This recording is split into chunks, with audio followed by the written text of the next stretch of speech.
Hello दोस्तों, हम जैसे ही होली शब्द को सुनते हैं हमारे मन में एक अलग ही भाव उत्पन्न हो जाता है। यह भाव हर्ष और उल्लास का होता है।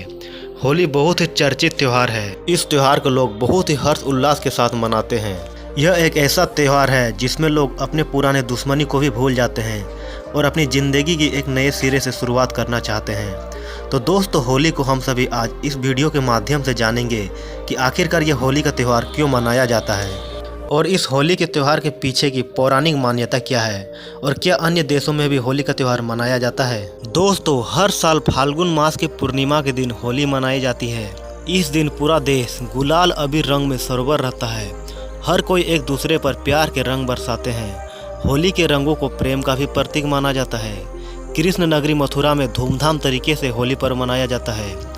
यूँ तो अधिकतर लोगों को पता है होली क्यों मनाई जाती है, लेकिन आज भी बहुत ऐसे लोग हैं जिन्हें नहीं पता है आखिर हम सब फाल्गुन में ही होली क्यों मनाते हैं। तो दोस्तों, आइए जानते हैं होली मनाने की शुरुआत कैसे हुई और इसके पीछे कौन सी प्रचलित कथाएं हैं। रंगों का त्यौहार होली सभी हिंदू त्योहारों में सबसे जीवंत है। यह भारत में सर्दियों का अंत का प्रतीक है और बसंत ऋतु का स्वागत करता है।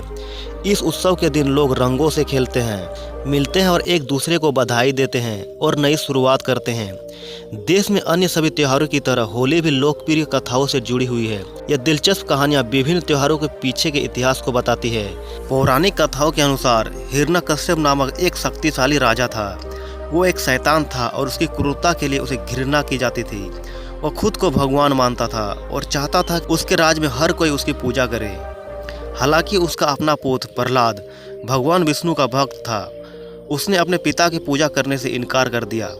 अपने बेटे की अवज्ञा से नाराज होकर हिरण्यकश्यप ने कई बार अपने बेटे को मारने की कोशिश की, लेकिन कुछ भी काम नहीं आया। फिर उसने अपनी दुष्ट बहन होलिका से मदद मांगी।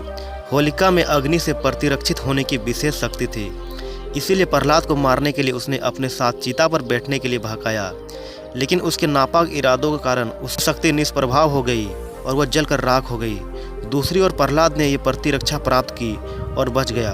यही कारण है कि होली का पहला दिन होलिका दहन के रूप में मनाया जाता है। शिव और पार्वती से संबंधित एक कथा के अनुसार हिमालय के पुत्री पार्वती चाहते थे कि उनका विवाह भगवान शिव से हो जाए, पर शिव जी अपनी तपस्या में लीन थे। कामदेव पार्वती की सहायता करने के लिए आए। उन्होंने पुष्प बाण चलाया और भगवान शिव की तपस्या भंग हो गई। शिव को बड़ा क्रोध आया। उन्होंने अपनी तीसरी आंख खोल दी। उनके क्रोध की ज्वाला में कामदेव का शरीर भस्म हो गया। फिर शिवजी ने पार्वती को देखा। पार्वती की आराधना सफल हुई और शिवजी ने उन्हें अपनी पत्नी के रूप में स्वीकार कर लिया। इस कथा के आधार पर होली की आग में वासनात्मक आकर्षण को प्रतीकात्मक रूप में जलाकर सच्चे प्रेम की विजय का उत्सव मनाया जाता है। एक अन्य कथा के अनुसार कामदेव को भस्म हो जाने पर उसकी पत्नी रति ने विलाप किया और शंकर भगवान से कामदेव को जीवित करने की गुहार की। ईश्वर प्रसन्न हुए और उन्होंने कामदेव को पुनर्जीवित कर दिया। यह दिन होली का दिन होता है। आज भी रीति के विलाप को लोग संगीत के रूप में गाया जाता है और चंदन की लकड़ी को अग्निदान किया जाता है ताकि कामदेव को भस्म होने से पीड़ा न हो।